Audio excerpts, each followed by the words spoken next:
Episode 111.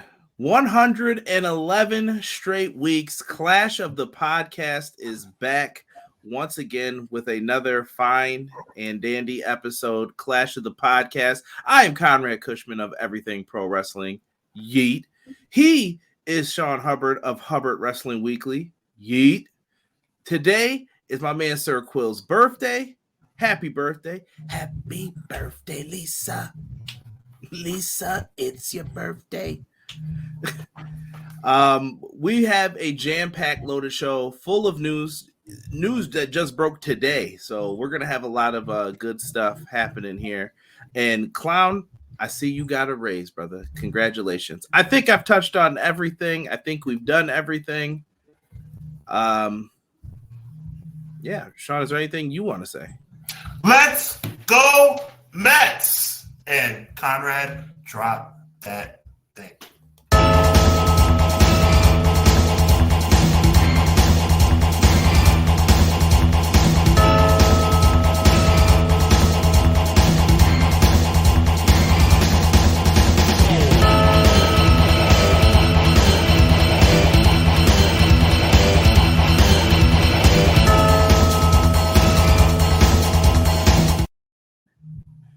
All right, everybody. Thank you, everyone who is joining us. Before we get into reading the live chat, me and Sean, you were probably wondering, like, why did we start late? We were actually on time. The issue is we were having technical issues. It's one of those things on his end. He sees me blurry. On my end, I'm seeing him. Let me know if everything looks all right. Do we sound all right? Sean, say a few words. Testing 1, 2, 3. Just let us know if everything is working, guys, and if it looks good. If things aren't looking good, then let us know. We're going to possibly have to hold off. But the voices are here. You know what we're going to be doing. You know what we're saying. So just let us know. Let's start with Clown. Clown, first one in here. He says, afternoon, everyone. He was early. What's going on, Clown? Appreciate you. You know what? You brought it to my attention. For Quilly, I saw you had put it in the chat. I'm going to let you get this one, Sean. Quilly in the building. The birthday man says, what's up, Conrad, Sean, chat. Your boy Sir Quills is back at it again. And happy to be spending my birthday with the two favorite bros, CJ and Hubbs, for episode 111 of Clash of the By God podcast. We appreciate you, my G. God bless you and happy birthday. Right. He says, AEW Wrestle Dream was once again another very good, high-quality 8.5 out of 10 show, minus two deplorable endings aside, yet another enjoyable AEW in-ring product. Blows out WWE's product easily. Woo! Woo! I don't know what the deplorable endings were. I hope it's not that Moxley, man, because I'm getting real tired of hearing about that was a bad ending. Absolutely. Bryan Danielson is a nasty dude, and he wrote that, and he wanted to go that way. We're going to talk about that, too. Got some interesting things to say about that. Joel has joined us saying, hey, guys. What up, Joel? What up? Your boy. M.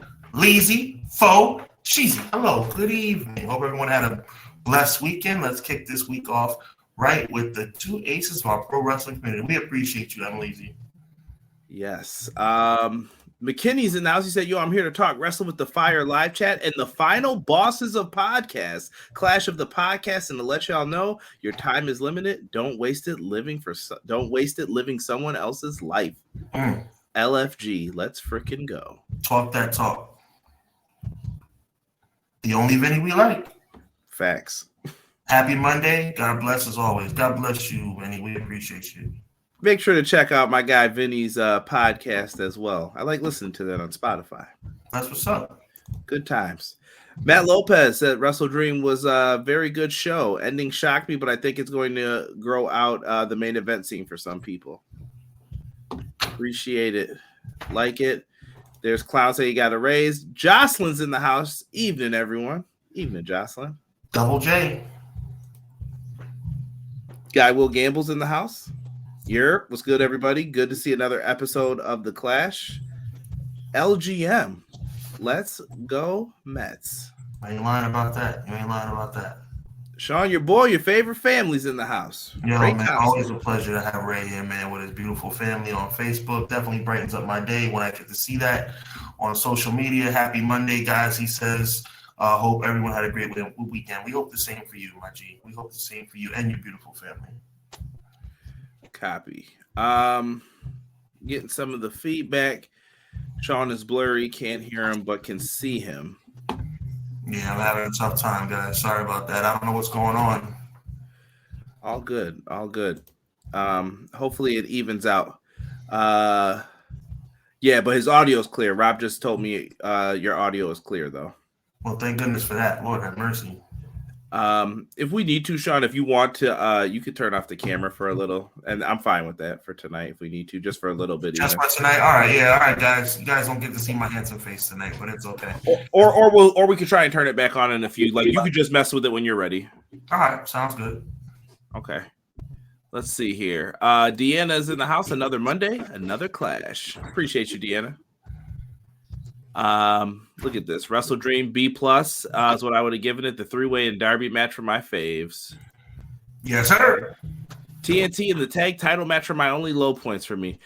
I mean, I thought the tag title match that was better than what I usually get from the Bucks. I'm not gonna front. Like, I don't know. I mean, the match was good. It's just the outcome is kind of like, you know, blah blah blah. Yeah. I mean, what are you gonna do? That's where we're gonna lay things. But let's circle around this wrestling news bit, shall we, guys? If you are on Twitter, we put this on Threads. I'm on Blue Sky. I'm on everywhere. If you guys happen to see this, give it a retweet. Share it with a friend. You never know who's a wrestling fan out there. So we'd certainly appreciate it. Darn tootin'. Sean put up a post on Twitter before me even, so make sure you retweet that as well. Speaking of Sean does have a beautiful threadless store. I love this t-shirt design. This is probably, do I want to say it? I'm going to say it. It's my favorite design that he's made thus far. I'm not mad at you saying that, my brother. No, well, this is for me. Like, I have a ranking problem. I'm like, hold on, before I say best, is it the best? I respect. Listen, I worked countless weeks on that shirt. So compared to other shirts, you know, catchphrases, you know, kind of like, you know what I'm saying? Like you kind of put things together and realize what you want to hear, realize what you want to talk about, put it on the shirt, make it sexy. But that shirt I worked really hard on. So thank you. Yes. I love it, though. It's on his Threadless store. It's linked down below, so make sure that you guys are checking him out. Also, check out Sean's YouTube channel. We work together oftentimes on the pay-per-view weekends, and we usually throw together some content on Sean's channel, Clash of the Podcast sponsored, and it's right in there right about now. So make sure you guys are subscribed to Sean of Hubbard Wrestling Weekly. That is in the live YouTube chat. It's also in the description below. We got some beautiful wrestling shows coming up. First, we're going to show some love to the independent shows.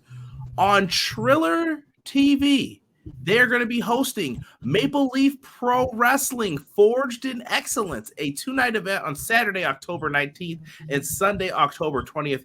They have one of my favorite words, #tremendous bundle for this show. I'm very interested. Like, look at the poster right here. Look at some of the stars you're going to get to see. Kushida, Athena, the former Jinder Mahal, ELP, QT Marshall. Not Marshall. Marshall. Who could be upset about that? Mike Bailey. You got Kylie Ray, Konosuke Takeshita, and Josh Alexander was just announced for the AEW International title. That belt's gonna. Konosuke was not fronting in that post media scrum, man. He said title's gonna be on the line, Sean. I mean, look. I love when these independent shows have mainstream championships in the confines of the pay-per-view card. It makes it more interesting. It gets the mainstream audience back where it should be, which is supporting independent pro wrestling. I mean, MLP is kind of like not really like independent per se, but it is independent, if that makes any sense. It's kind of like in the middle. But big time independent. It's like GCW. Yeah, but I'm super fired up about this show, and I'm really happy what Triller TV's putting out there for us to see. Yes, and I see in the chat they're bringing up Giselle Shaw. Thank you for that. Quilly's yelling Maple Leaf, Maple Leaf.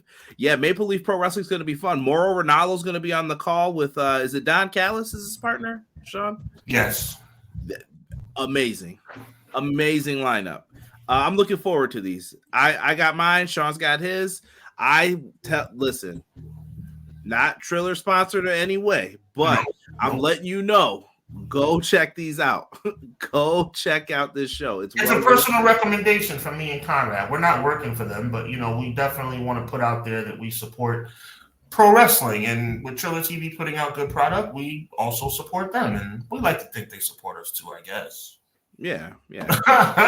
They do give a retweet here and there. There you go. We'll take what we can get. Speaking of them, they're also going to be hosting TNA Bound for Glory. This has been a staple since the early 2000s, if you've been a longtime wrestling fan.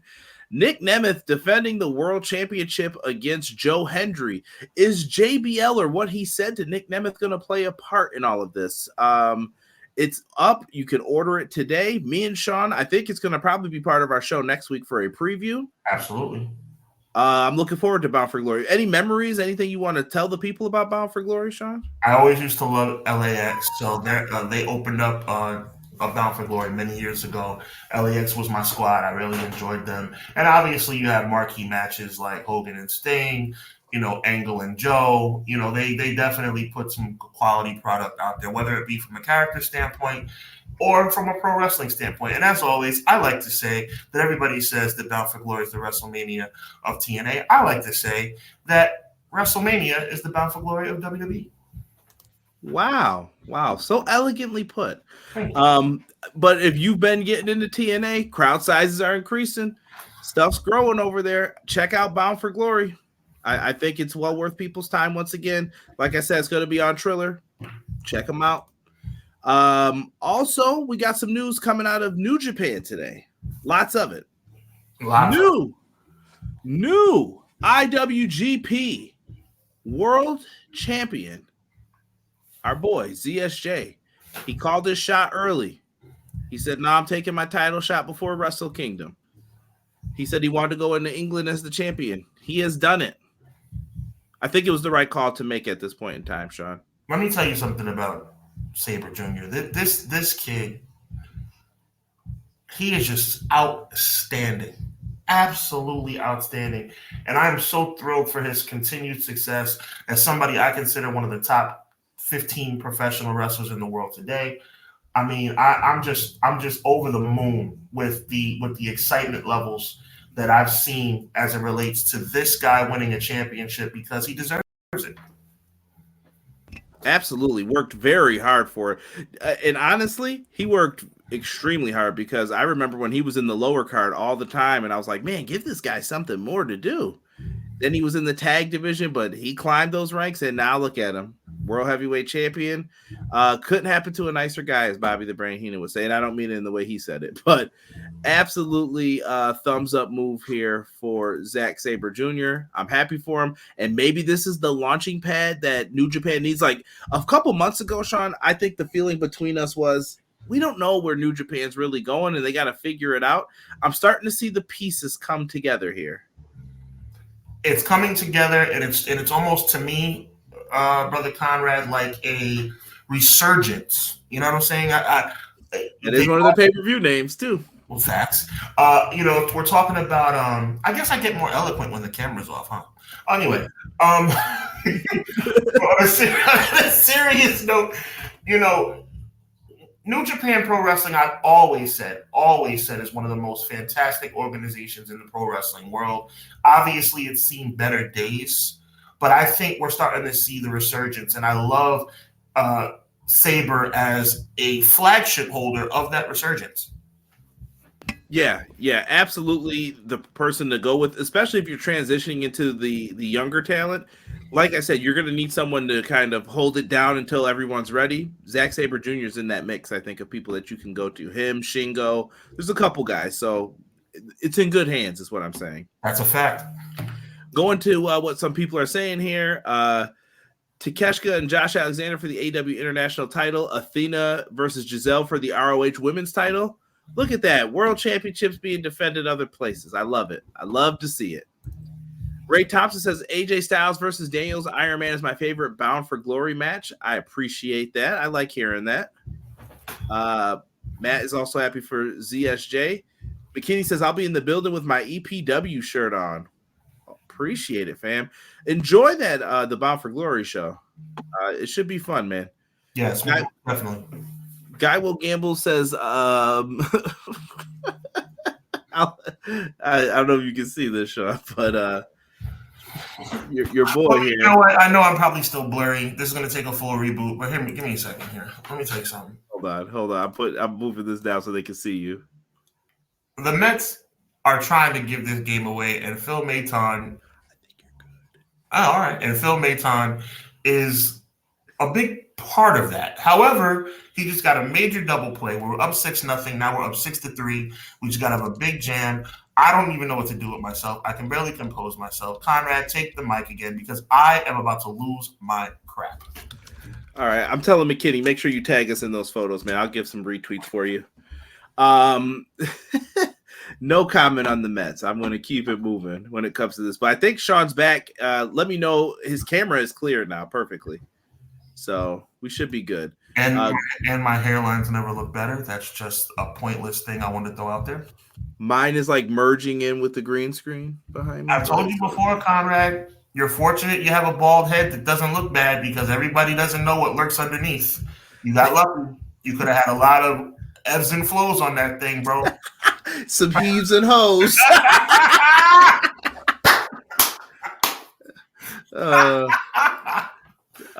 He deserves an amazing ZSJ versus Sonata this Sunday for the IWGP title in England. Yes. Sonata's someone else who should be back in that mix again. Good for him. It's funny how guys are getting legit lined up to challenge ZSJ, man. Shingo, Shota, yep. Tanahashi. Deanna, I'm glad you brought it up. Giving you guys a look at my home today because I think the blurriness was starting to freak out everybody. It's a lovely home. I love it. Well, you know, I do my best. I love it. Sean, sad news today. Well, kind of. We got the farewell tour announced for Tanahashi. Now, I know Matt Lopez calls us the aces of the wrestling podcast community, which I appreciate. But the real ace of pro wrestling is Tanahashi. Quick background story for you guys. Very quick. Tanahashi is one of the people that saved New Japan along with Okada. Like, I don't think people knew how bad it was. I was watching during that time. If you weren't there for Inokiism, I don't really want to hear from you. Come on now. All right. I was there. Bob Sapp was there, man. And I liked it. I was like, come on, Bob Sapp, let's go. Mm-hmm. That's who ended up saving the business for New Japan. That's why they probably offered him the president role. Like, yo, we owe everything to this dude. Like, he got us out of some bad times. And he's announcing his farewell tour. He's going to retire not at this Wrestle Kingdom, but the next one in 2026. So that's it. So this is his farewell tour. It makes you wonder, well, how do you end it? Is it Okada? Do you put over someone young? There's a lot of questions here.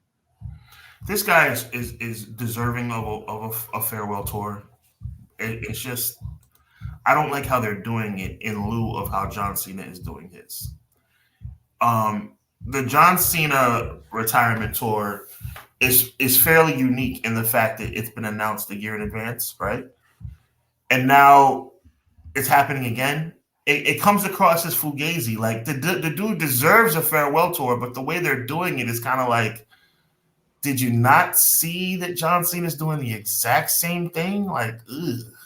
Well, here's the thing. I may be picking for straws. I acknowledge that. No, I think it's the bubble thing. Like, we watch all of pro wrestling, so we know what's going on. In Japan, they're probably like, no, this is our John Cena. Okay. Like, that was the dream match, like to one day have Tanahashi versus Cena, but okay. I roll as to why that would never happen. But now we're here. And it's just been tough because you've seen Muda retire. You're just seeing so many people retire. And these are guys that this is probably, I'm trying to think of Danielson. We're just talking about his retirement too. Danielson was probably the first person, Sean, where I think we saw the beginning of his career and then we saw the end of it. Mm-hmm. And it's crazy to think 1999, where were you? What were we doing? We were kids. I think we were in elementary school still. I believe either elementary or first year of junior high. Yeah. Like, think about that. Wild. And now we're grown men and we're like, yeah, that's it for old Bryan Danielson. Never thought this day would come. Exactly. All that time has passed. So these guys deserve it. And I saw Deanna saying Naito. Yeah, Naito's been looking roughed up too.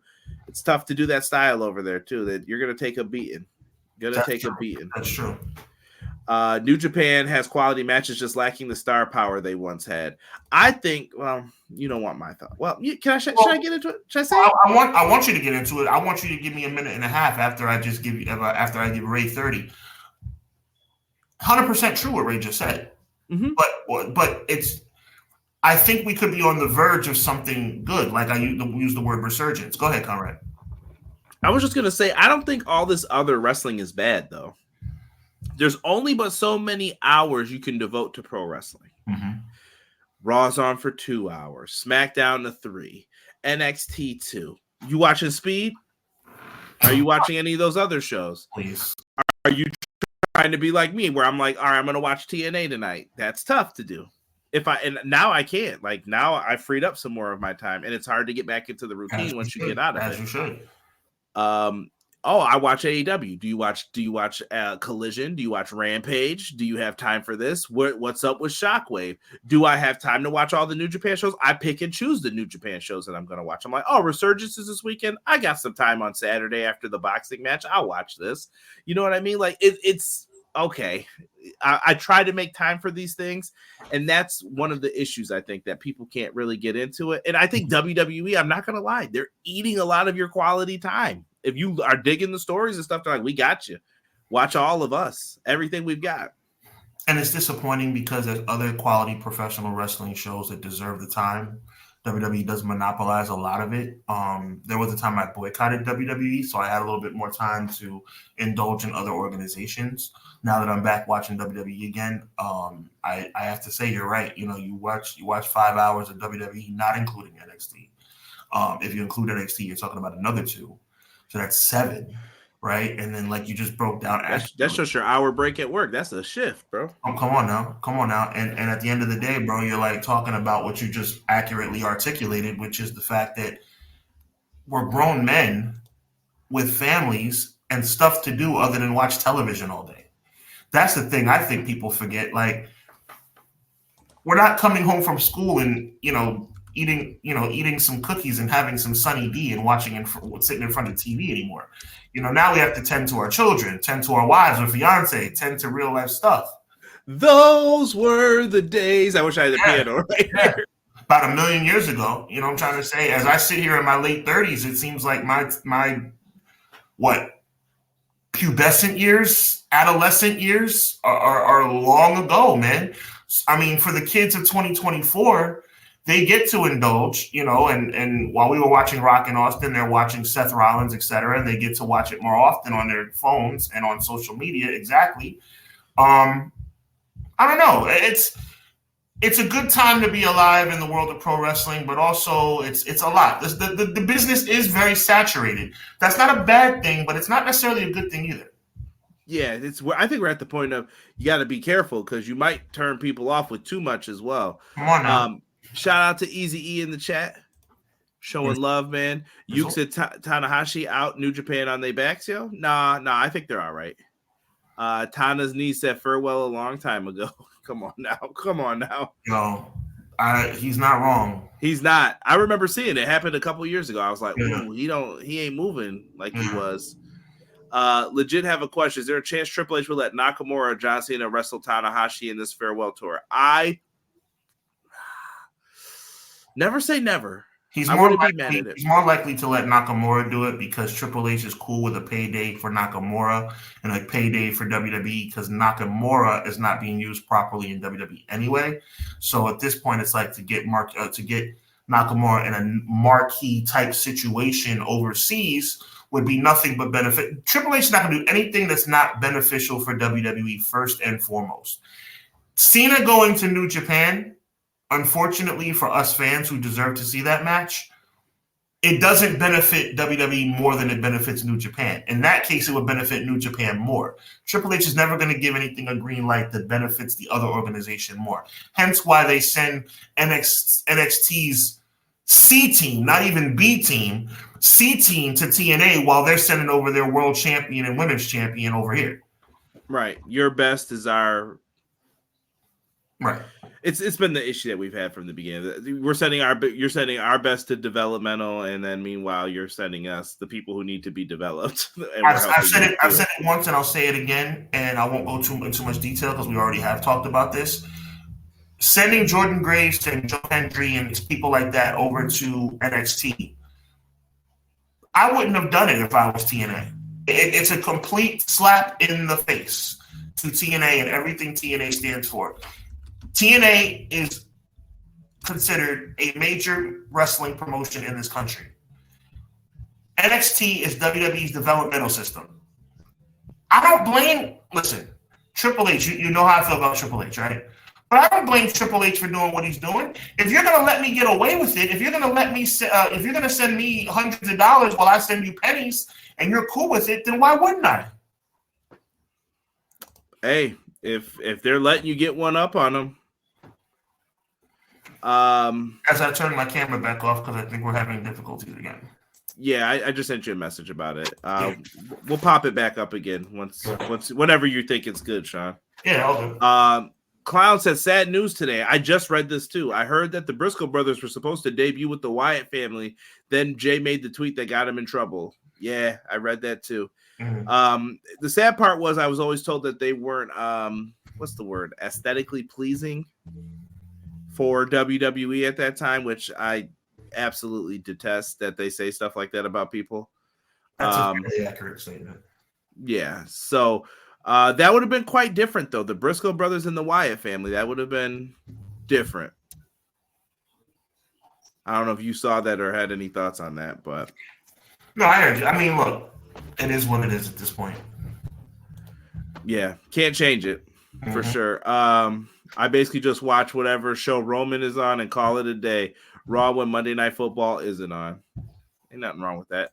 I picked 3 shows a week to watch live. Calvin Houston, why do you guys think they're taking so long to split Theory and Waller? Because WWE's stupid. I just think they're trying to drag it out and satisfy as many people as they can. But here's what happens with that. Me and Sean have mentioned it before, Calvin, and good question. I think it's more so about, we're going to try to make Theory and Grayson Waller happy. But meanwhile, you're hurting other people like insert. I'm kicking it to you, Sean, if you got a name. Montez Ford and his tag team partner, Angelo Dawkins. Like, we're going to make them. Why aren't they on TV? Right. It becomes comical at certain points. You're robbing Peter to pay Paul. Someone's getting hurt by this no matter what on that roster. There's always going to be someone where like, they're not being used enough. You know what I mean? Right. Absolutely. Well said. Going back to this with all the hours of wrestling on TV and living my full grown man life, I appreciate those that create reels on YouTube because watching the full shows sometimes is a chore. Doug in the house, he said, yo, lost track of time. Another Monday, another clash. Thanks for the code for Wrestle Dream. Teach me. Yo, Dougie, I'm doing it. You just can't see it because I'm having computer problems, but I'm doing it. Yeah, audio is good. It's just the computer. I don't know what's happening over there. Let's see here. Easy says, Triple H got Muda and Noah under WWE stuff. New Japan working with AEW. I don't know if it's likely to happen. Maybe if they made some plea, because I know that was. See, and here's my thing, Sean. When people say dream match for AEW, this is like dream match scenario territory. Absolutely. Tanahashi versus John Cena is a dream match. Like when people are like, yeah, AEW just puts on dream match. I'm like, all these aren't dream matches. A dream match is Hulk Hogan versus The Rock. Yes.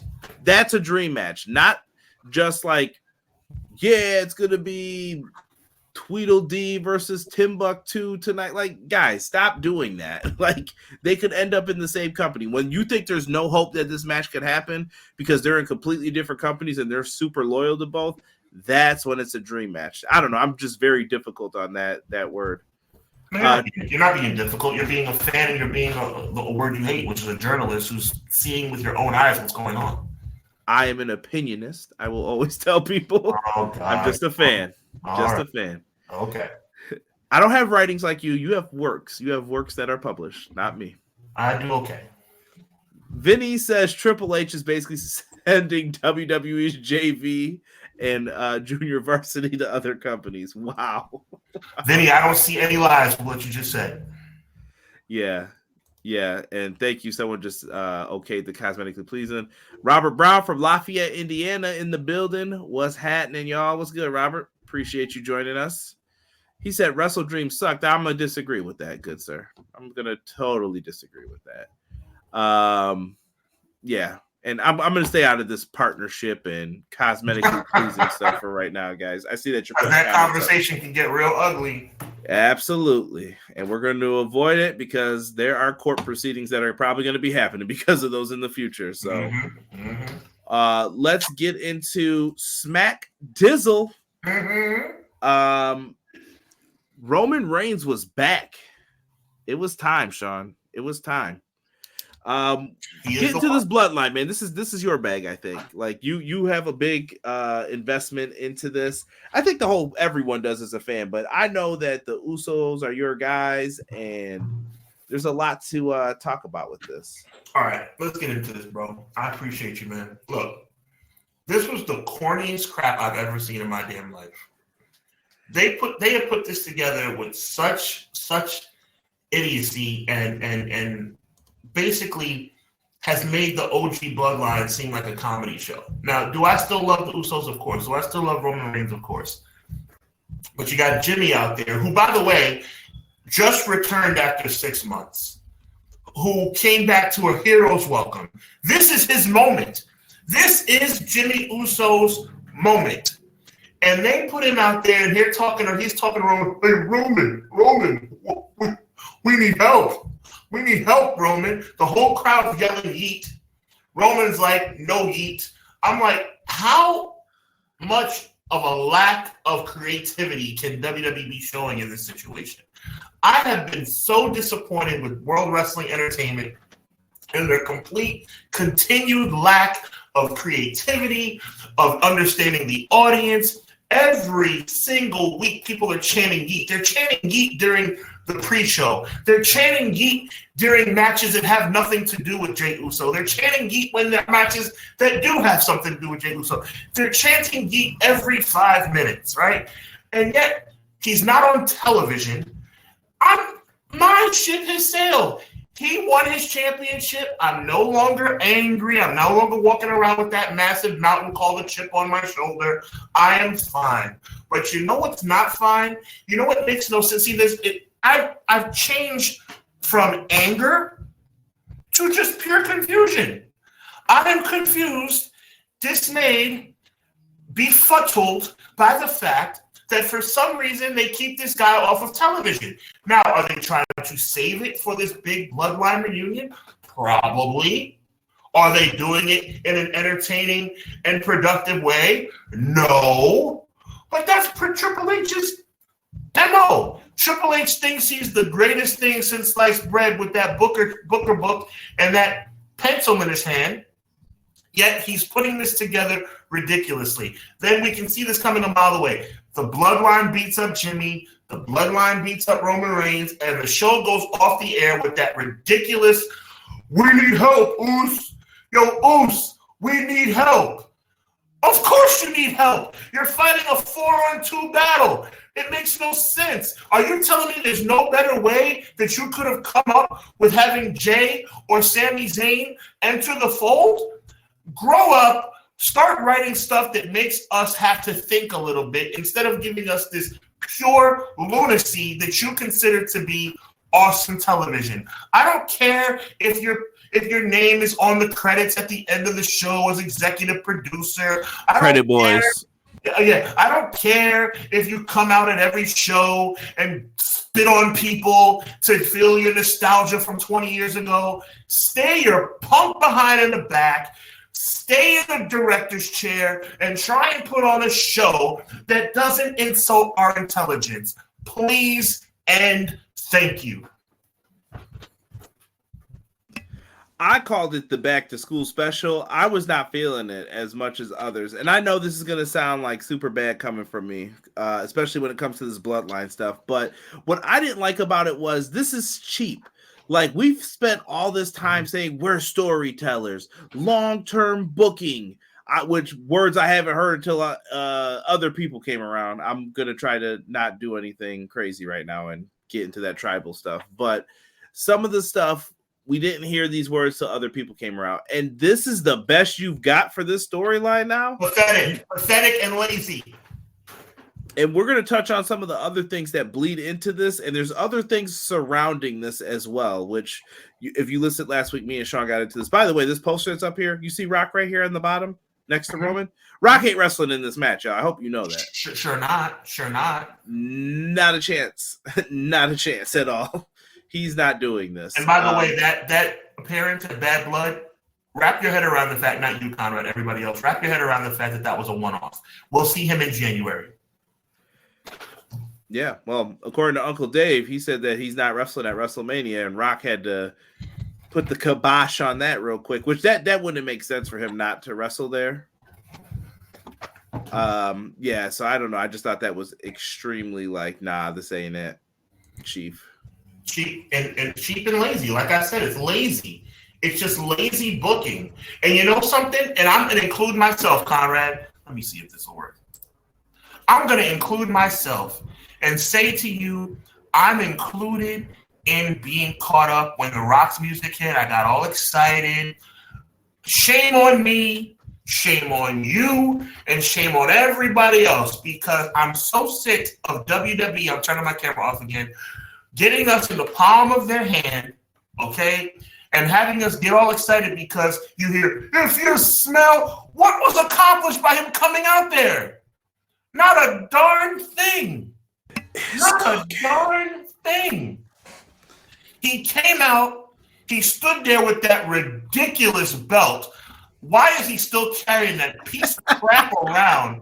I love it. God almighty, it's the most pretentious and stupid thing I've ever seen. And I have to give credit to The Rock. I love the Final Boss character, but how dare you insult us and get us all fired up about a Rock appearance? Rock came out, stood on the apron, I should say, the stageway, looked at everybody, did the whole throat thing to insinuate that somebody's time is almost up. He counted down 3, 2, 1, his music hit, and he walked out. Who cares? But we're stupid. I'm including me, are stupid because we get excited because The Rock shows his big bald head on television with that stupid belt, and we get all fired up about it. Meanwhile, Cody Rhodes stands there with that stupid look on his face, and Roman's standing there with Jimmy, and there's no rhyme or reason to it. It's the most ridiculous crap I've ever seen. Give me something of substance, Paul. Yeah, I don't know where this is fully going yet. I don't know. Comment on what I just said, Conrad. I would love to hear, because you always talk me down when I'm overreacting. I'm going to disagree with the miniature part of this. I like The Rock coming out with the belt. I think it's such a heel thing to do. Like, he's such a joke that he's carrying a belt that he made it for himself, basically. It makes it even funnier. I think his IG promos are good, but I would rather that be why isn't this on the show? Makes no sense. Maybe they're trying to drive. Well, I told you my theory before. This goes back to what I said about Netflix. I think the thought is we're getting people on their phones. We're getting people to look up clips because that's how they're going to consume wrestling going forward. So now it's not going to be, well, if you want to watch the whole Netflix show, come on in and watch it. Oh, you just want to see The Rock? Here's a clip for it. Mm-hmm. I think they're trying to what's the word I'm looking for here? It's like a business psychology. Like they're trying to get you to start doing it on your own. And then by the time they're ready, you're just doing it already. Like, yep, there it is. My guy, Derek, I see you. What up, D? I see Robert Brown and them in here. Appreciate the comments, Robert. I'm going to get to the AEW stuff in a little bit with Sean. McKinney says that's going to be the story, fam. Roman is going to have a place in hand and acknowledge Jey Uso and ask for his help, but Jey will say no at first because of how it all went down. McKinney, let me There you go, Con. I think I know you're about to go where I was going to go. Talk. Go ahead. No, go ahead. You're on fire right now. What I was going to say was, why would Jay help Jimmy either? Why the hell would Jay Uso help Jimmy either? This makes no sense on a million levels. A million. Jay doesn't like Jimmy any more than he likes Roman Reigns. The only person stupid, and I'm talking to the number one goofball, Paul Levesque, the only thing that would make sense is if Cody Rhodes makes an outreach to Jay Uso. But you know what sucks about that? It sucks because Cody Rhodes should have nothing to do with this. It's a complete cluster, Conrad Cushman. A complete cluster. There's no reason for Jay to align himself with Roman Reigns again. There's no reason for him to align himself with Jimmy Uso again. He's cool with Sami Zayn is cool with. He's cool with Cody Rhodes, but Cody Rhodes being involved in this is ridiculous to begin with because he has a feud going with Kevin Owens. What is going on here? Somebody help me understand. And Conrad, they're a team. Yeah, more on that in a moment. It's ridiculous. It's borderline insulting, Conrad. It's borderline insulting. I haven't even said something yet, Sean, that I'm going to probably bring up at one point in the show. I know at the end I'll bring it up for sure, but I'm going to bring up something, and I want y'all to just remember, C-Jive said that. No, should I say it now? Tell me if you want it now. Give it to me now. They're not even on the same show. They're not on the same show. What happened to this draft that you tell us about? What is this tonight? What is this? There you go. Why is Cody Rhodes on Raw? You're right. I know. Here comes somebody. Well, they're doing the Crown Jewels show, and they have to be on both. That was never said. The brand split's on pause. Nobody ever said that. You ain't telling no lie, Conrad. I'm glad you. I wasn't even thinking about the shows. You're 100% right. Why? Let me hold on. Let me go back into this. And not only that, when is Survivor Series? Is it at the end of the month in November? Survivor Series. Thanksgiving is late. That means Survivor Series is late. It's the last Saturday of the month. Okay.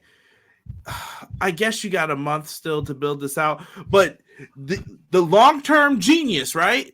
This is what I'm talking about. Long-term credit boys. And that's borrowed from my boys at Grapsody because I died laughing when they first said that. Oh, you mean credit boys? have their name shown, even though there's like 100 writers and their names aren't being shown. But I digress. Right. Had to let you know who wrote it. Why on earth is this? You have a lot of play in this right now, especially with Jimmy as the Intercontinental Champ. Right. How would you get them over there? How do you do this? Does Roman send smoke signals? Does Roman then eventually say, you know what? I'm Roman Reigns. I go wherever I want. I do. You could tell stuff with this, but they're gonna go through this in a month. Because I see people. E is the funniest troll. This had me laughing before. Sean, are you ready? I saw that. He is a troll. He's a funny troll, though. I'll give him credit. He is.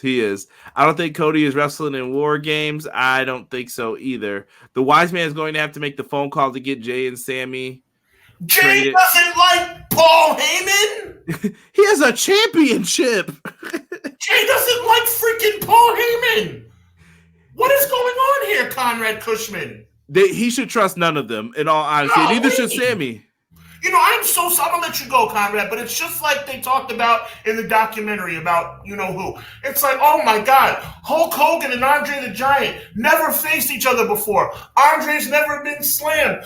Andre hasn't been beaten 15 years. Well, stupid. He got beat about 100 times in his career. He got slammed about 100 times in his career. And everybody knows it wasn't the first time they faced each other.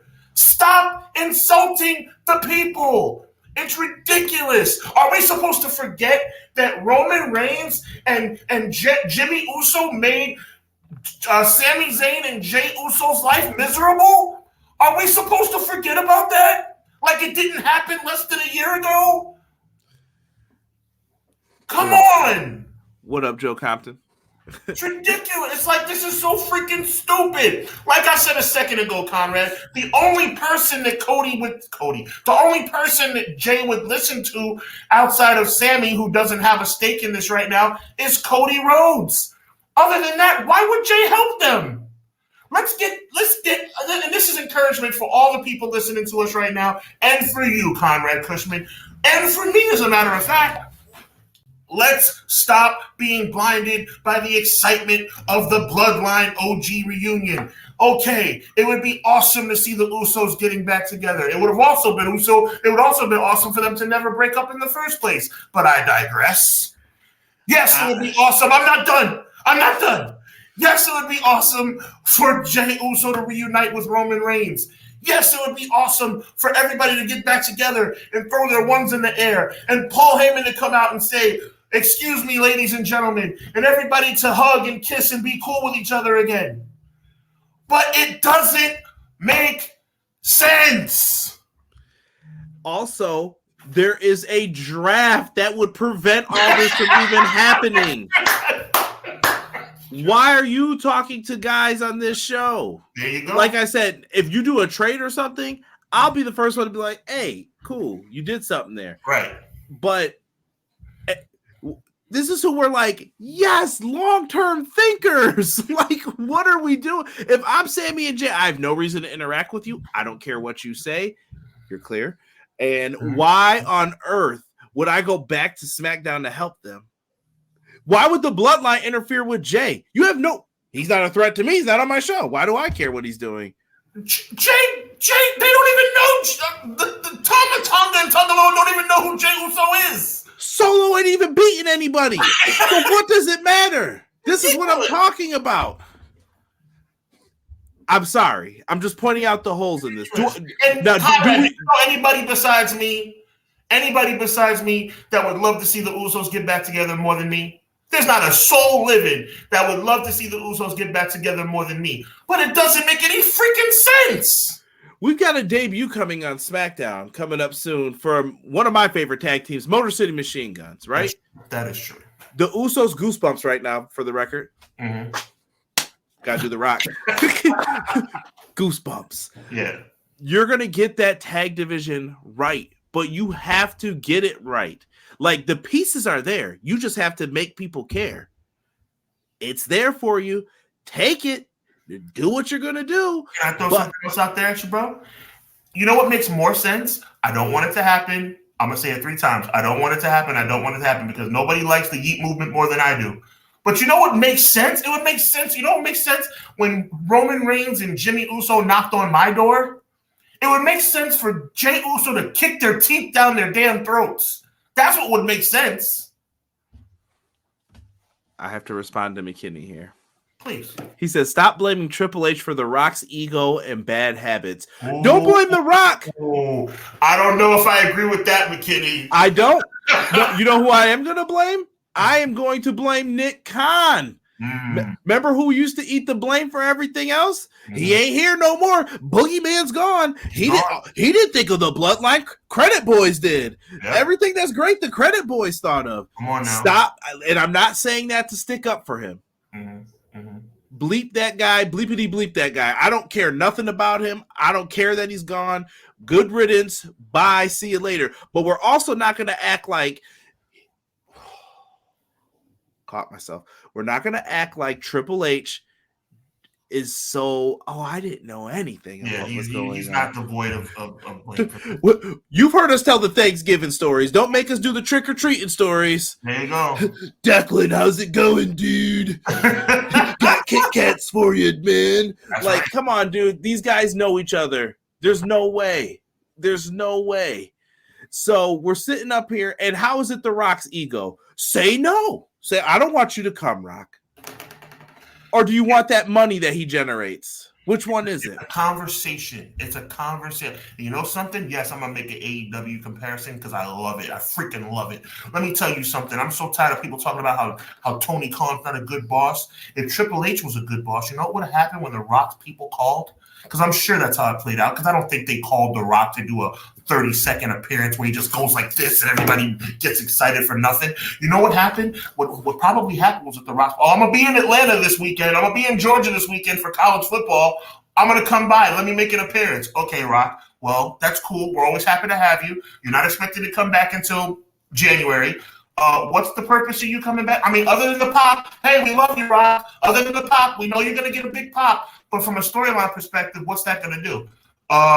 Well, I'm going to come out and I'm going to have this stupid belt over my shoulder and I'm going to put on my too tight for TV vest and I'm going to computer back off, camera back off, and I'm going to go like this.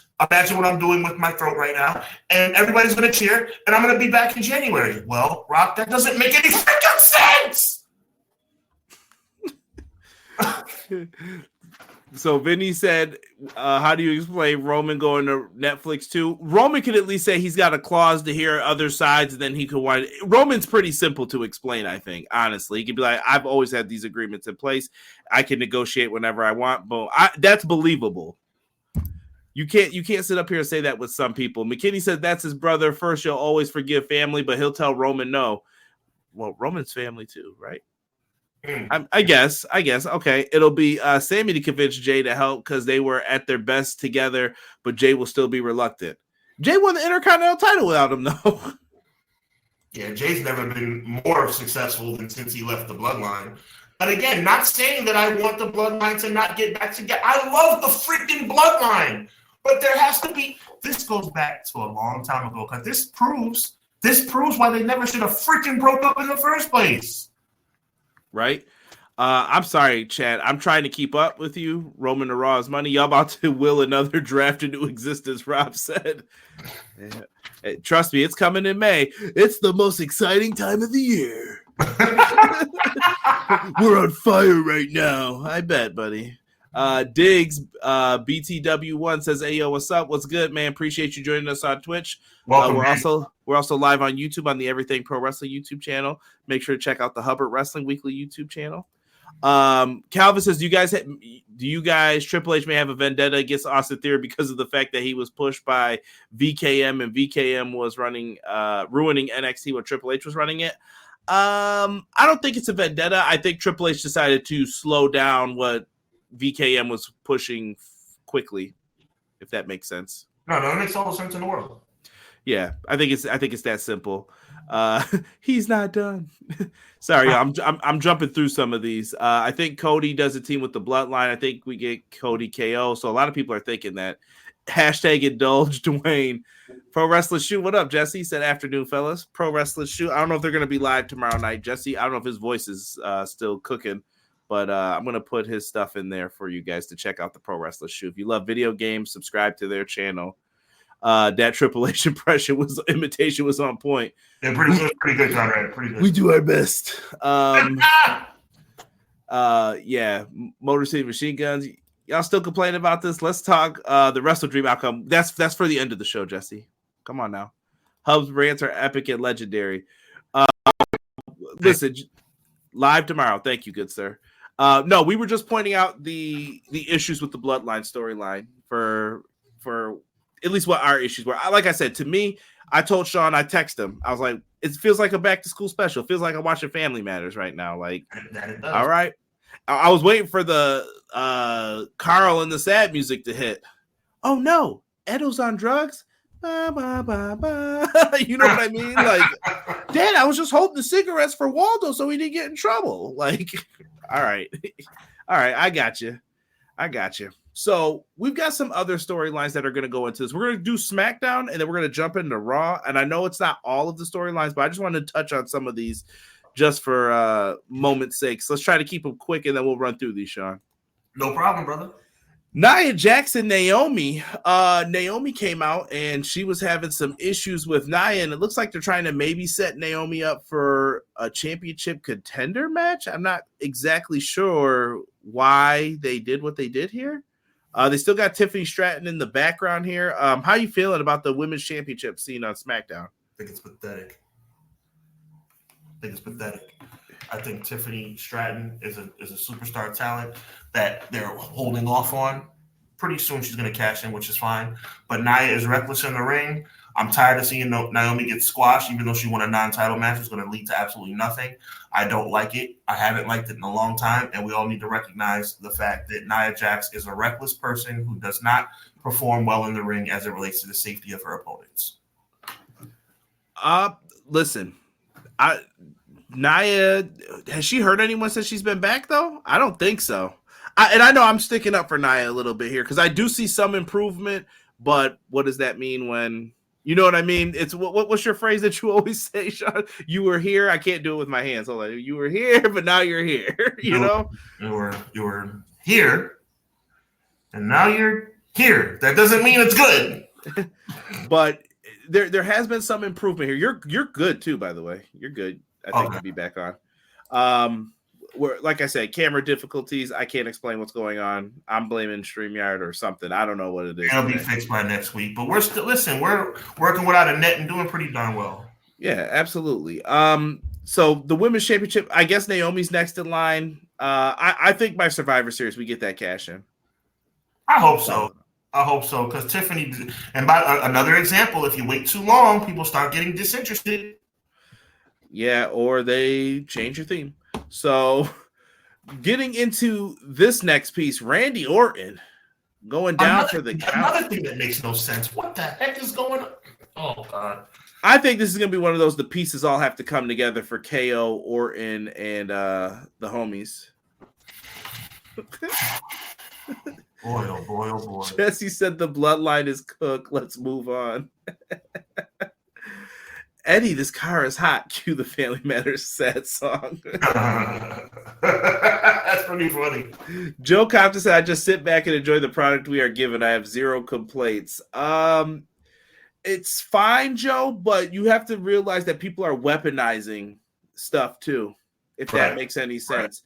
Because now you're coming to attack something else that someone else loves by saying certain things, and then do you mean it, or are you just coming in to say that to hate on things or to do things? I can give you guys a bunch of theories, but I won't get into it.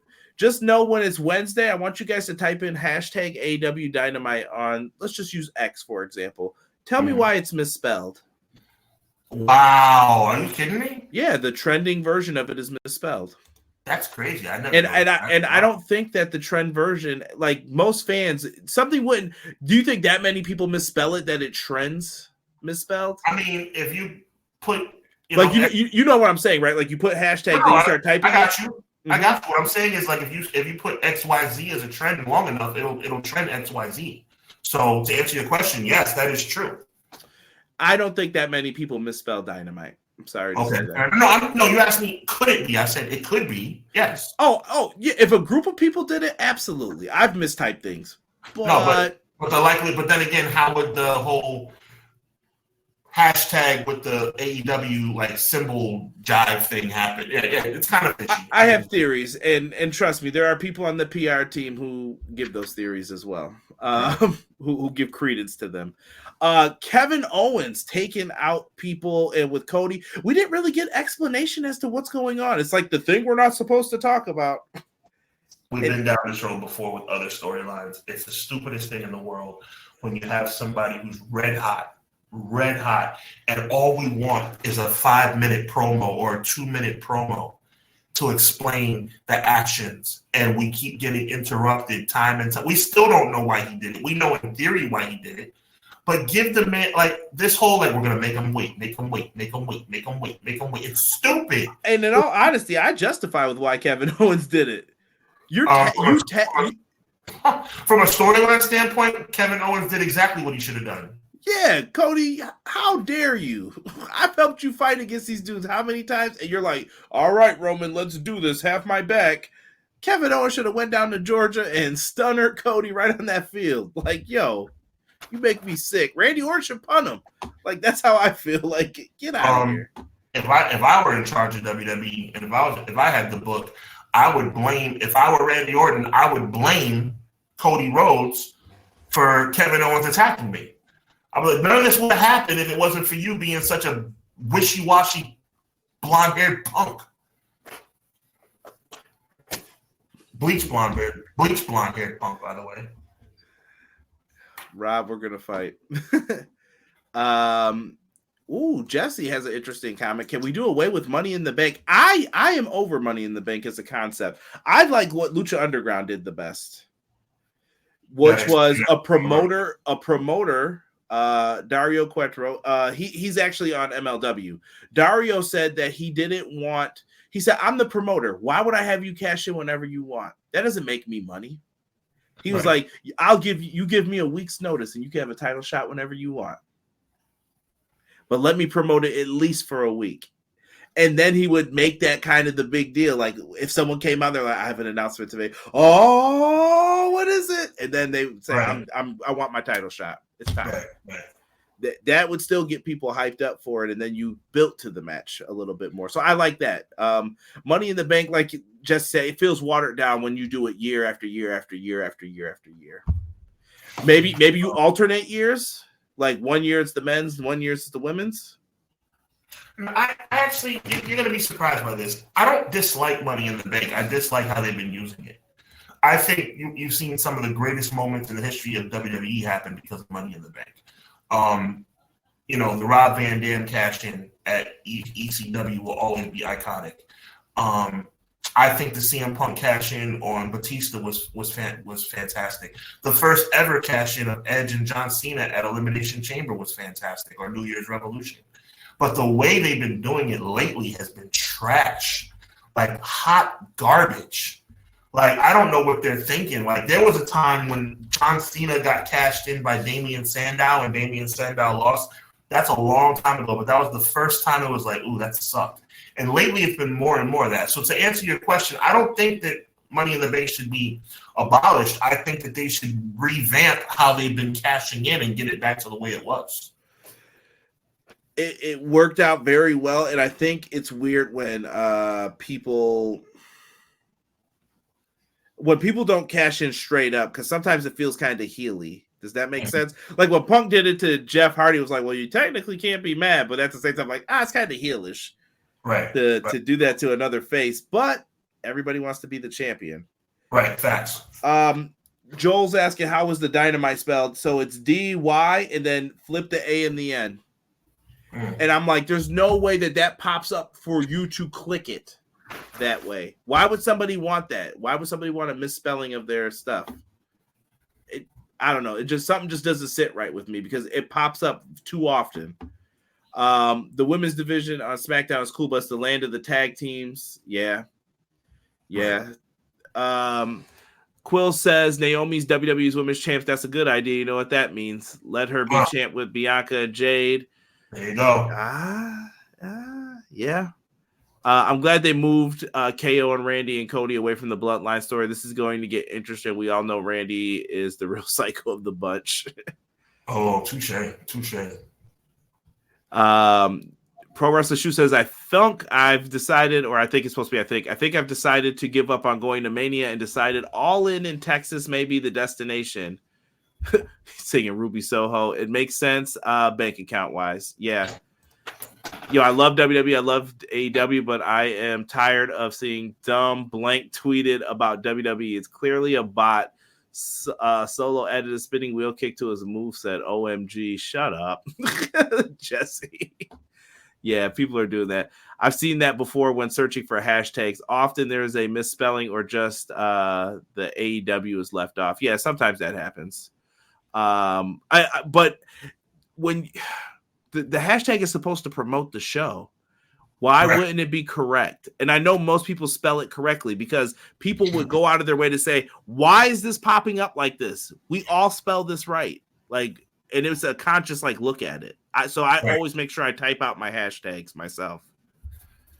If you're not anything else, Conrad, and you're a lot more than that, but if you're not anything else, you are precise in your promotion. There's no question.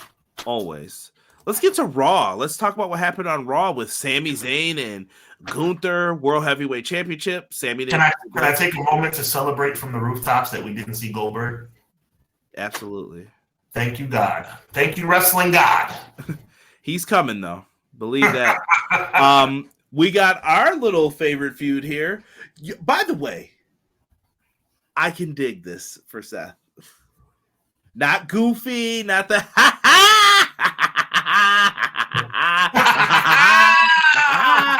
it was him and Punk squaring off. He's wearing the all black. I can get down with this. Well, it's about time they came around. Do you think this has to be held off till Mania? I just don't see them doing this now. There's no way. I'm going to tell you what's going to happen right now, my brother. Seth Rollins will somehow be the World Heavyweight Champion again, and CM Punk is going to win the Royal Rumble. Remember I said, what's today's date? October 14th. Seth Rollins, I'm not going to say how because there's so many twists and turns that it could take. It's going to be Seth Rollins winning the World Heavyweight Championship somewhere between now and WrestleMania, and it's going to be CM Punk winning the 2025 Men's Royal Rumble. Man, I'm in full agreement with you. I said it in the beginning. I'm saying you're welcome to the wrestling community because me and you should be writing this freaking show. Because if they do anything other than that, it'd be stupid. It's simplistic, man. That's how it should go, you know. Getting back into it, I can book this feud all the way through WrestleMania if you want me to. Absolutely. The hatred is there between these two. Let me see here. But you better get on board with the you're late to the party with that one, brother. I think I'm gonna stay late. The New Day storyline. How are you feeling about this? I'm not a big fan of New Day breaking up. Like I've always been against it, but I am intrigued by the storyline now. I'm intrigued by the storyline, but the question is then what, right? If Xavier Woods does what it looks like the writing on the wall is going to be. Now, keep in mind, there have been teams that have been pushed to the brink of breakup and then pulled back, i.e. Dean Ambrose with the Shield. But if Xavier Woods does the inevitable and turns on Kofi Kingston, then what? Kofi Kingston is a legit former world champion. Big E, whether he comes back or not, is a legit former world champion. What is left for Xavier Woods to accomplish that is doable? He won the King of the Ring, which I think is outstanding, right? Even though King of the Ring is not what it used to be. He will always go down. I think he'll be a Hall of Famer as part of the New Day team.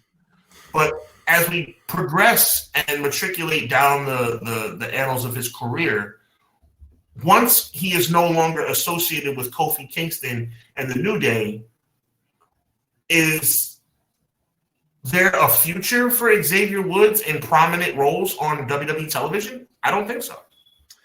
I think it depends. I think it's capable for Xavier Woods to get hot. It's just what's the storyline that fits him? Who is Xavier Woods to get to that point? Does that make sense? It does make sense, Conrad, but I think you're using your intellect and it's to your disadvantage in this particular point.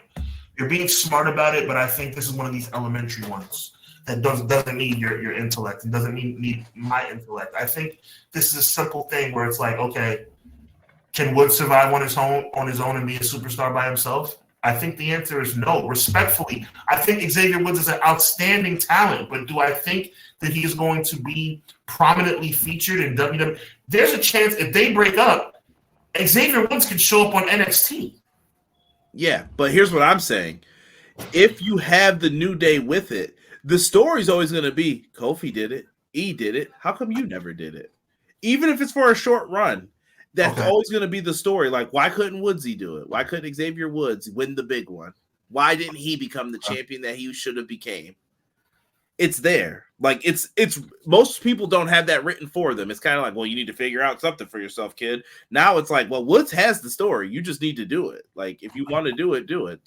He needs something for himself. Can I take you back to the 1990s? Go ahead. The late 1990s. The Rock, Farouk, The Godfather, Mark Henry, D'Lo. They were all outstanding in the Nation of Domination. Also, Owen Hart. Shout out to Owen Hart as well. God rest his soul. But you knew that all of them were not going to be massively successful on a world championship level. But that kind of contradicts my point. So let me bring this back home. Yes, D'Lo Brown became the Eurocontinental champion and became first ever an ultra confident and ultra popular guy. Yes, the Godfather became Intercontinental champion, tag team champion, became super popular. Owen Hart, nothing even needs to be said. Hall of Famer, right? Should be. Mark Henry, world champion. Obviously, The Rock, Farouk, first ever black world champion. It doesn't always work out that way, though, bro. Like, Kofi Kingston. Oh, this is gonna suck to say, bro, because I like Xavier, but he's not on Big E and Kofi Kingston's level, bro. Sometimes you shouldn't just break up teams. You shouldn't just break up teams just because, bro. You shouldn't just be like, okay, well, you know what? You've been together for 10 years. Maybe it's time to do something new. Not if you're still printing money. I think with New Day, here's the thing people miss sometimes. They're like, oh, break them up, break them up, break them up. The purpose is that they are brothers. And brothers need to stick together. That's the That's why the group formed. Think about it. Go back to the beginning when he came out there. Y'all shouldn't be fighting each other, Kofi and Big E. We should be united. Woods was the one who presented the idea. Mm-hmm. Like, we should be together. And that's what the premise of this story is. And I think you get so close to breakup and explosion. New Day is about to hit their 10-year anniversary. I think before the year ends. I think they're going to break up on their 10-year anniversary. Really, I think E comes back. I think E comes back and sets it right. Okay, well that would be better than. I don't want them to break up. I think it's a big mistake. I hope they don't do it. You have option A and option B, but I've been wrong before. Trust me. You saw my Wrestle Dream predictions. I was wrong about some of those. Well, I hope you're right because them breaking up just doesn't make any sense to me at all. You know, it's a stupid proposition in my opinion. Yes, and I'm putting out here Crown Jewel, Saturday, November 2nd at 1 p.m. We have 2 champions versus champions matches for the respective World Heavyweight Men's Championships and the World Heavyweight Women's Championships. Should be good.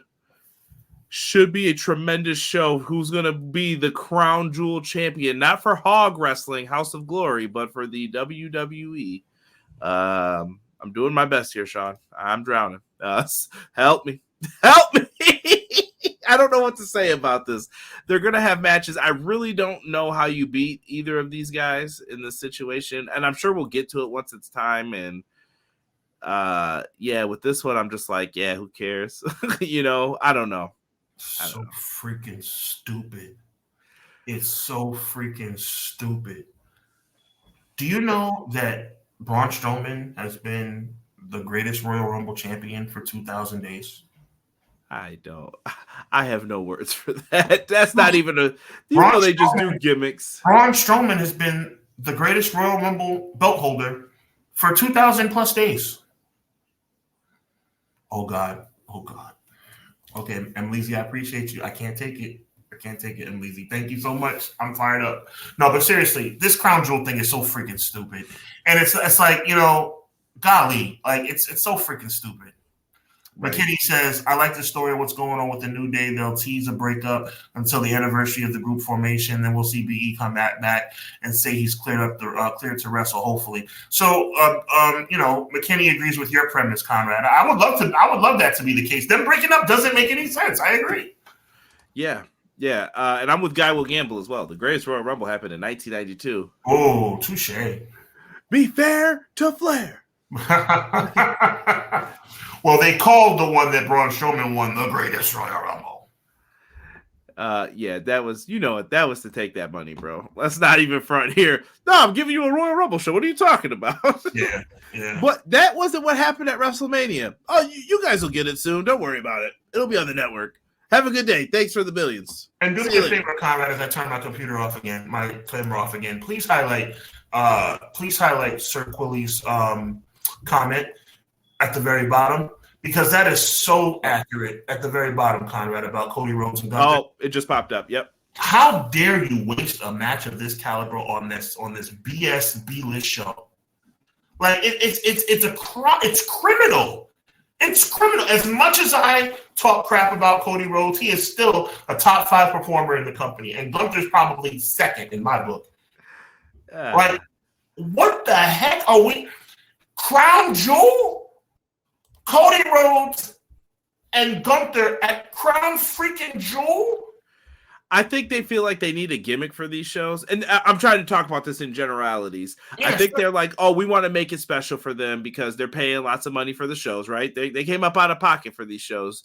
So what are you giving us? And they're like, oh, we have to have a gimmick to this. Like King of the Ring, I was like, okay, that works. But now they're like, oh, what's the gimmick for this one? And it's like, oh, we're going back to the Smackdown versus Raw. I don't want to see that again. Like we just got away from it. And right, Vienna, that was the year Titus made a name for himself. Yes, World Slide. But on the real though, like it's like like why do this?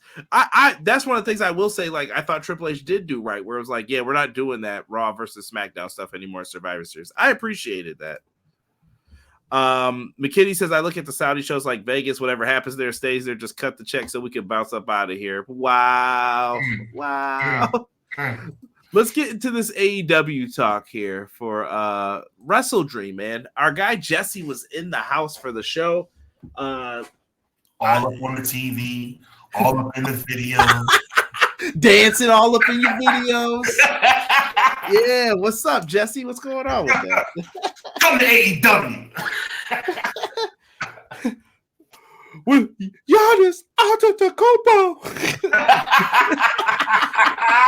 That's great. Yo, don't ever say I don't make fun of Tony Khan of them, but fantastic.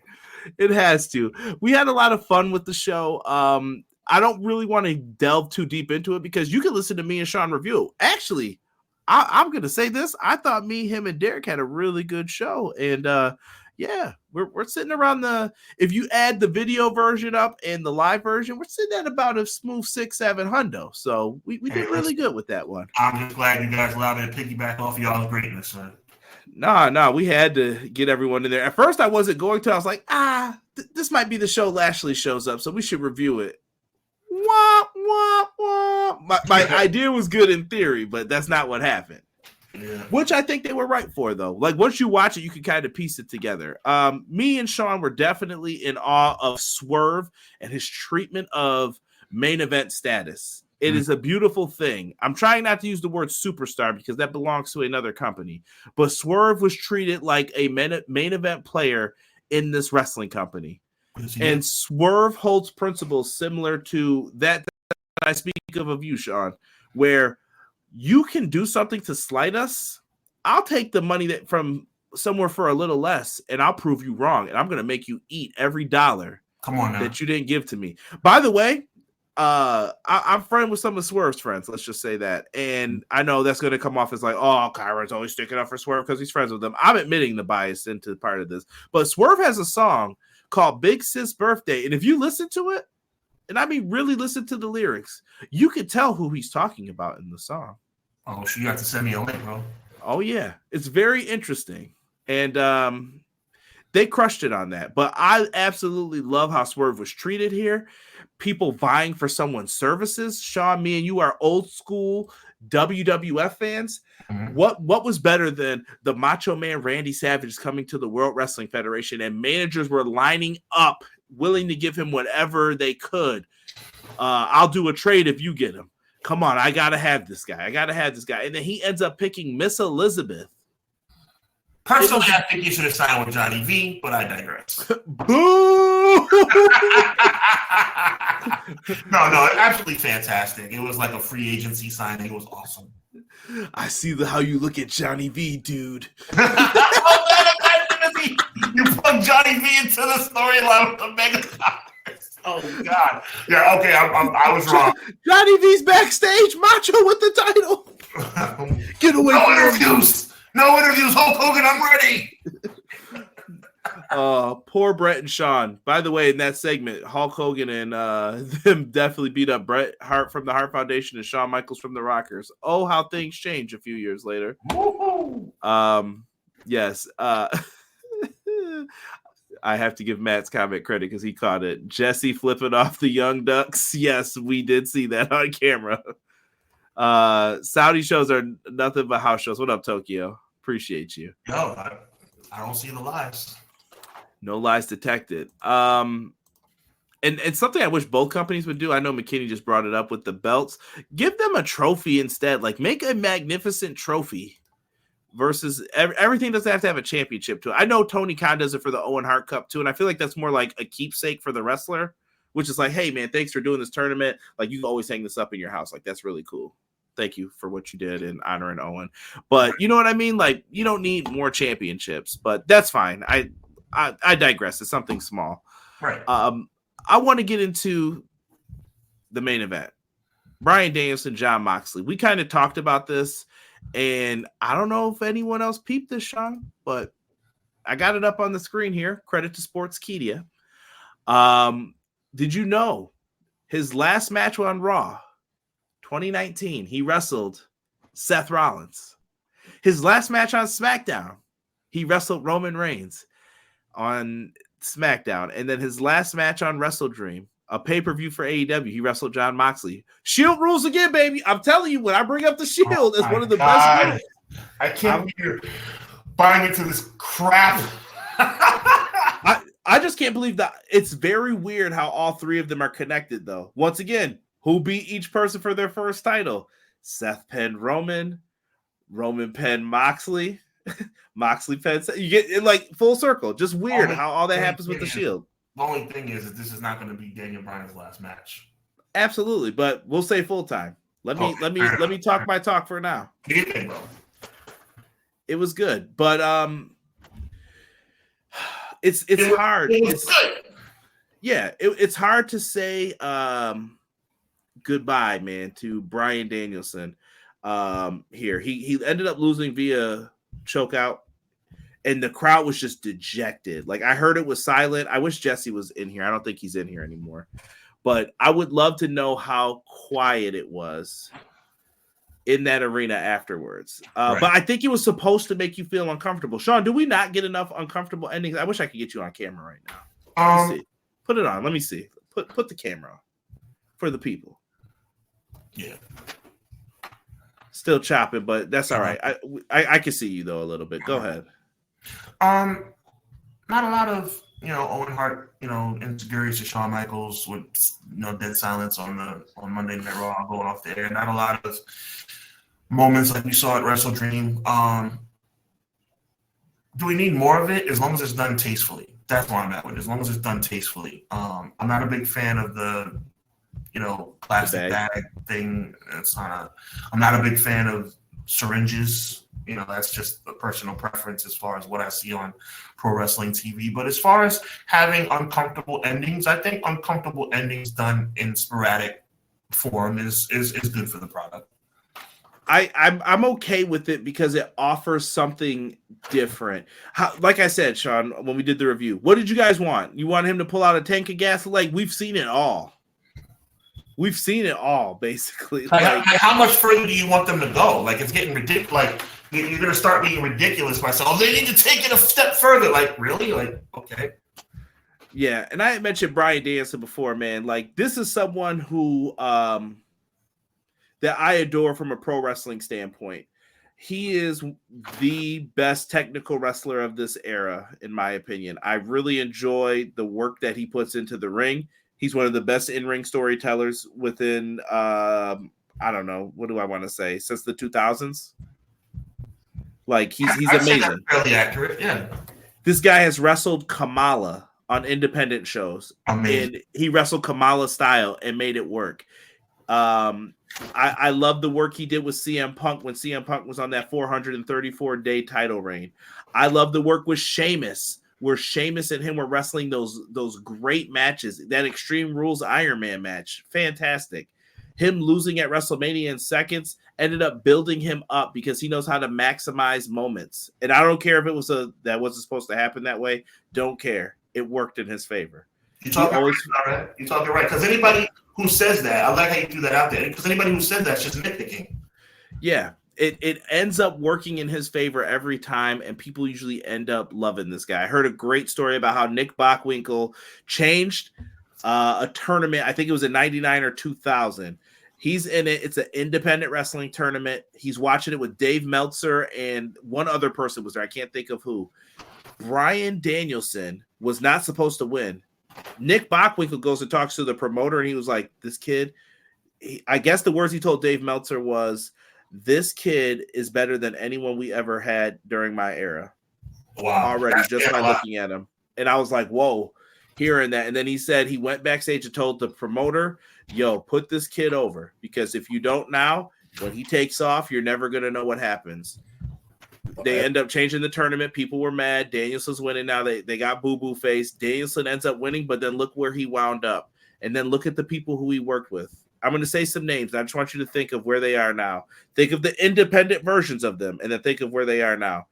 Bryan Danielson, Samoa Joe, Chris Hero, Claudio Castagnoli, CM Punk, Tyler Black, a.k.a. Seth Rollins, Jon Moxley, a.k.a. Dean Ambrose.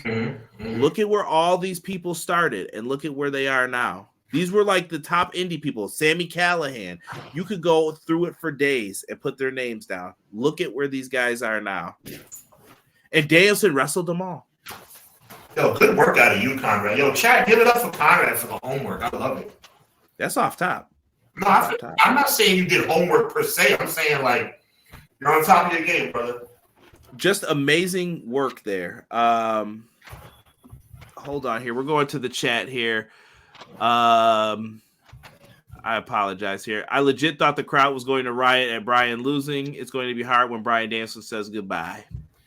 So is Mox the new gimmick? I don't think that's going to be the new gimmick. I think that was for shock and awe in the beginning. They may end up using it again later with this angle, but the match was cool, but the aftermath was trash dookie. After that, I don't want Danielson to come back. Ooh, I wouldn't say it was trash dookie. I mean, I don't think I would go back to. I wouldn't have gone back to the plastic bag for a second time. You know who wrestlers could learn from in that segment before I get to T-Ferg's comment? Double J Jeff Jarrett, Sean. Why do you think Jeff Jarrett got kicked out the ring and kept coming back in? He was showing you baby faces never give up. Until he got hit with a chair. He was like, Bryan, I tried my best to get in there to help you, bro. I couldn't. Like, I tried, and these guys were taking me out. That was what Jarrett was trying to convey. This was done very well. It might be that people don't believe in it. And this goes back to what I was talking about. Who did I say something to about weaponizing before now? I can't remember who made the comment, Sean. Someone said they didn't like Wrestle Dream, and maybe it was Calvin. Or no, not Calvin, Robert Brown. Mm-hmm. This is what I was talking about when people weaponize certain things. Why don't you care about them? Why don't you care about the wrestlers out there trying to help him? They're telling you something. People wanted storytelling. Now you're getting storytelling and you're telling them, no, this isn't good enough. So then what's the story you want then? These are the questions I'm asking. The answer to that. People are never satisfied, Conrad. Yeah, that's what I mean. Like, hey, Conrad consistently standing in on Xbox. Funny. T-Ferg said, what up, fellas? I'm hearing a lot of negative things about Wrestle Dream. Some are saying this pay-per-view will turn more people off of AEW's product. Sean, I'll let you respond to that. Let me think. Let's see here. Real quick, Mets win. That's what's up. I've been trying to stay focused on the show. I appreciate you. Think I'm lazy, not me. Oh, I'm lazy. Appreciate you. Look, as far as Wrestle Dream being trash or negative things about Wrestle Dream? A turnoff for fans, I guess, is what T-Ferg says. T-Ferg puts it nicely always. I think, T-Ferg, that the bottom line is that people are extremely fickle, to use the words of Bryan Danielson. And I think that it's become a situation where AEW should not allow themselves to be subjected. Let me put myself back on camera. Should not subject themselves to what the fans think in that regard, because I think people who are saying those type of things are not really AEW fans. They're people that are trying to nitpick and make it seem like AEW's do. Now, again, would I have gone with the plastic bag for a second time? Probably not. Would I have gone with the syringe in the Adam Page and Swerve Strickland match? Probably not. But outside of that, we're talking about theater type, epic type professional wrestling. What exactly are people complaining about? So T-Ferg, no, I wouldn't worry about. I don't think there's anything to concern yourself with as it relates to the AEW product. People who are turned off by AEW are, I guess, turned off by the best in-ring wrestling in the industry, and turned off by what I think is the second best storyline writing in the industry. And I only say that behind WWE because WWE has, even though Triple H lacks in storyline writing, Triple H has the talent to overshadow his crappy storyline writing. When you have Roman Reigns and Cody Rhodes and The Rock and John Cena, Undertaker, it's kind of hard to mess things up, even though he does try to go out of his way. But I digress. AEW is doing nothing wrong, and anybody who says otherwise is just a hater. I also want to acknowledge that people do put up real threads. I put up a thread for suggestions for Tony Khan. I'm trying to see if I can find it. I did a lot of promotion of Wrestle Dream. Yo, shout out to the Beef and Broccoli Tims, by the way, that I said that our boy Big Bill needs to wear or start wearing. Mm-hmm. Where am I here with this? I put a thread together, though, and it was basically a thread. Here it is. Things I'd like to see Tony Khan do or go back to doing or adopt. I put announcing Dynamite cards earlier, 1 to 3 weeks in advance, saying like, week 3, you're going to get Pac versus Kenny Omega like he used to. Letting segments breathe and giving us time to digest. They've gotten better with it. Just hold on to it. Let the moments happen. Let people get the moment. Absolutely. Lighting from 2019. And I get it. You got to have the people back in there. Work on pricing better. People are waiting in the AEW show. So now they're not buying right away. They're waiting till the end when you're like, let's slash those prices down. That's telling you that there's a price issue then. Make your shows cheaper than WWE. You can come have a good time with the family at our shows. Show up. Meet and greets. We got everything. Have one wrestler people for free. Like, who's not on the card? Kip Sabian's not on the card? Kip Sabian. Go sign autographs in the forum while people are coming in. Okay, cool. Run unique venues. Esports arena. Run a beach, run a mall, run a club, do something different sometimes. Put Collision in a club, maybe, even if it's Ring of Honor. Play off your ticket prices, I said. Show that you're more affordable than the competitors. Have someone find and fill in logic gaps. And Sean, come back to that because I want to ask you about Jimmy Jacobs. Remind me about that. More marketing of everything AEW. Tap into strategic partnerships. Work together with people. Focus on international TV rights. WWE just gave up all their TV rights because they're going to Netflix everywhere else. Right. So look into that. Yeah. Hey, holla at your boy. I'm cheaper too. Come on. Come talk to me. Come on stack your money up and do what you're going to do. Maybe you invest in a creative team. Maybe you look at the infrastructure of AEW and I say, I need a couple more EVPs to help do some things. I don't see any lies detected in what you just said, bro. Yeah. I said work on your video game development if that's what you want to get into. Please work on your video game development. Please. Well, I've been told they're reaching out to some bigger companies to do what they probably wanted to do. I've told you the background behind it. Like, I don't even want to get into it. I got you. And I said, be willing to mend fences with past issues on certain things that can be mended. And wrestling can't take everything personal. CM Punk's the perfect example I want to use for this. Tony Khan and CM Punk, I'm sure they're not the best of friends. I don't think they text each other right now. But at the end of the day, acknowledge CM Punk on your TV show still. Just say, man, we were thankful for the time he was here and the stuff that he did. You know what I mean? Like, oh, he had a great match with MJF. When they're acknowledging their history. Why do that? Theoretically, send him a Christmas card. See, theoretically, make sure you call and wish him a happy Thanksgiving. Just keep him on the radar. Right. For he may be your announcer one day. He may be someone that you want to have back in the company for a shocking moment. Don't let these, we got mad at each other one time. What did you do anything worse than what happened the first time when Punk left WWE and walked out? I don't think so. There you go. I know that Punk may be mad, like, you showed that footage and tried to embarrass me. Who cares? Water under the bridge. I don't care. It didn't make me look bad, it made you look bad. That's how they both probably feel. So, and that water gets a lot lighter when you throw a big check at it. Right. And T-Ferg says he agrees with you. He still supports AEW. So yeah, no doubt, man. Matt says, I think the ending worked out perfectly with the perfect person that so many love and put over a heel faction. Yes, they are trying to put it in. And by the way, Yankees versus Guardians are starting. Now I got to sweat. Thank you, sir. Danielson, I just want to show everybody this real quick before I get off Danielson. And then I'm going to address that point you had brought up, Matt.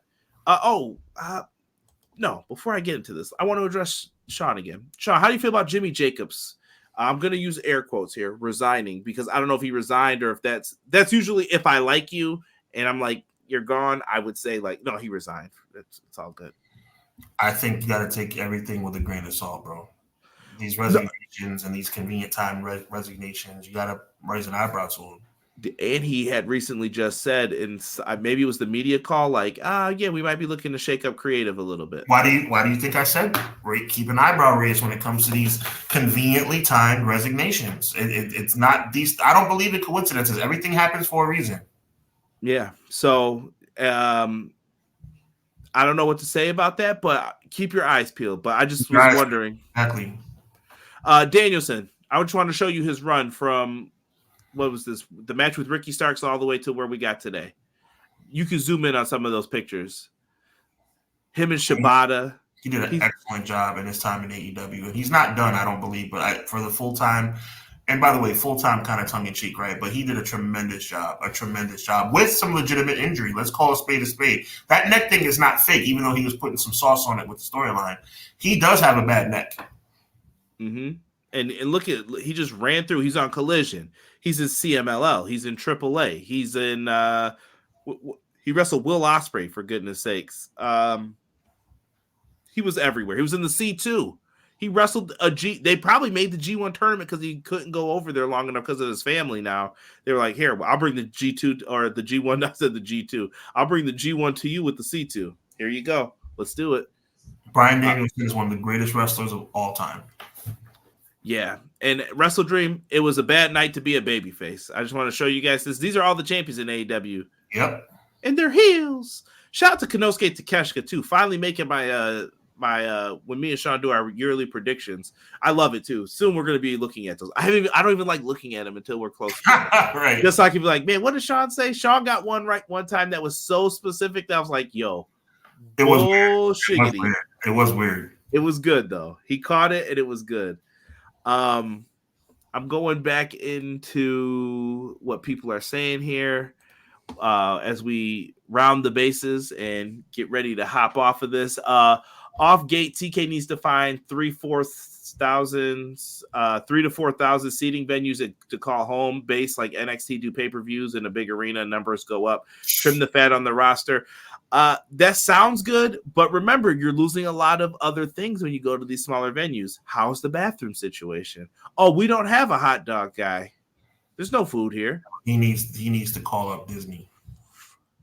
I think he was on that lot for a little bit. I wonder what happened with that. Because remember when Ring of Honor was filming? Yeah, that was one thing WCW did very right. When they got Disney Studios, that was fantastic. I don't know how they got the fans who didn't know nothing about wrestling clapping, though. I wish I had figured that out as a kid. Imagine, and listen, you can, in the Florida area especially, like real wrestling fans would come to that show, 100%. But Sean, I think that the ignorance is too high there. Does that make sense now? Or back then it worked because there was ignorance. Like, I didn't know as a kid. I thought these people were there to see wrestling. Like, oh, they like wrestling. They came in. No. I don't think you have to fill a soundstage like Eric Bischoff. You're right. During that time, Eric Bischoff caught a break. But what I'm saying, I don't think Tony Khan would need that break. I think they would sell those 500 tickets with no problem. Oh, yeah. If you're just looking for bodies to cheer and talk wrestling, easy. Put on Ring of Honor there. Easy. And put on 4 shows a night. 4 shows a night. You want to talk about saving money on travel? You want to talk about making your bottom line look better? Come on, bro. You're always the business guy, but I got some stuff up my sleeve too. No, you're putting. Have a good night, boys. There you go. I'll see you in a couple weeks to run the cameras. See you later. Good to have you. I think TK lending out a couple AEW stars to Maple Leaf Wrestling and allowing AEW and ROH titles being defended to lure Scott to AEW ROH Creative. Could be. Scott D'Amore is free. Bryan Danielson is one of the greatest to ever step foot in the ring. Facts.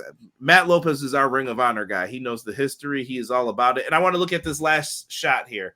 And I know we don't have everyone in the shot, but that's Darby Allin, who lost his world title shot. He was dejected. Moxley played him. Orange Cassidy, Jerry Lynn that night on Wrestle Dream it might have been the pre-show or it might have been the beginning of the pay-per-view, basically told Orange, I've seen how good you are. It's time to step up, get serious. And he gave him like a pep talk and it was serious. It wasn't Orange doing like okay, Renee, back. You know what I mean? It wasn't none of that. Something resonated in Orange's mind when Lynn talked to him. Daniel Garcia has been looking like a main event. Me and Derek have been talking about it every week on the reviews. There's no more dancing. There's no more dancing Daniel Garcia. And who else was next to them? Hook. And I just happened to listen to, I think it was Chris Jericho on Busted Open Radio. He said, Hook's really getting it. He's like, and I'm not saying that just because I worked with Hook. He said he's been hanging out with Joe. He mentioned a bunch of names who Hook's been taking notes from. Like, you know what we're seeing now in AEW? You know what we're seeing? The new generation.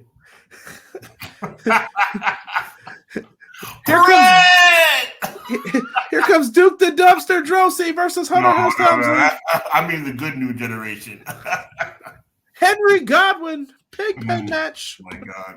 Well, it's a new generation of AEW though. Yeah, and I think they're moving forward to the youth movement that's finally happening. So even though Hook needs some promo training, but he's pretty good though. Listen, it comes to do. This is someone who never wrestled before. No, he's doing a great job. He's doing a great job, but let's continue polishing that penny. Maybe he's the guy you focus Ring of Honor around. Like, listen, I want you to come down here and get your reps in. Come get the reps in, and you're going to be the champ. You're the focus on this here. Factuals. Just food for thought, putting it out there. AEW has not one honorable champion now. It's a shame. The honorable champions are in Ring of Honor: Mark Briscoe, Red Velvet, Dustin Rhodes, Sammy Guevara, and Dustin Rhodes and the Von Erichs. No, honor will be restored, Quilly. You got to let the bet. What's the word that they've used? I think it was corny about Vader. You got to let King Kong get a couple villagers before you can have him slayed. All right, can't have Shawn Michaels just beating Vader like that. Like I was just like, for those listening on audio, I tried to keep the swerve pose going, and Conrad ruined it by making me laugh. Catch a vibe. PrinceNanaCoffee.com if you guys want to get some of Nana's coffee. I heard he's out here making moves. Darby! Matt said AEW the new generation versus WWF the new generation. Listen, I don't see any lies. The good new generation. What a revolutionary idea! Thank you, E. That was it. Even Frankenstein beat up a couple villagers. Can't just get to the finish. Factuals.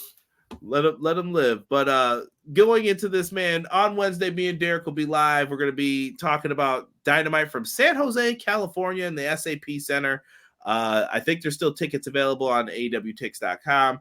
Mercedes Moné, Queen Aminata, I believe it's for the TBS Championship. Let's go. Stop putting Mercedes on posters of shows she's not going to be on. That's the only criticism. Facts. I wonder if something happened or if they were like, oh, well, let's say. Can I say something else, Sean? Sure. When y'all praise certain things, the number 2 sees it, they're like, okay, this must be what they want us to do.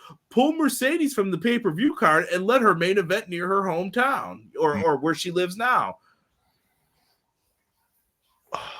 No. This is where I blame fans for stuff sometimes. And people don't ever do this enough. Y'all praise when someone else does. It's okay to not book the Street Profits on the pay-per-view. It's totally fine. They can lose the TLC match on Smackdown. Stop praising that. That's bad. Bad. It is bad. Because you're letting them think it's okay to do that.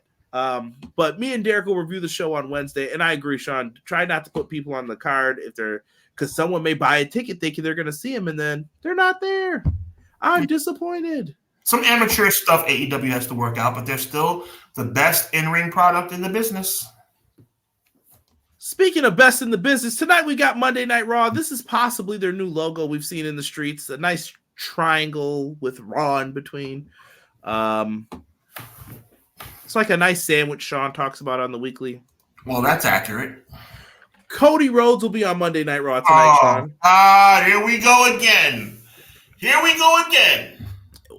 Hashtag what draft? Cody's going to be over here. What is he doing on Raw? Golly. I'm here to address Gunther, and this is pre-recorded as well. So yeah, that is true. But my God, they suck, bro. We have a tag title match here. It is going to be Bianca and Jade taking on Damage Control. I don't know. Against the wall. I think this will be a tremendous matchup. I won't comment on what I think the finish is. I won't come in here on my Eric Bischoff and tell you guys. Make sure you tune in at 7:58 p.m. 7:57 on the dot. Yep. Kofi Kingston versus Braun Breaker also should be happening tonight.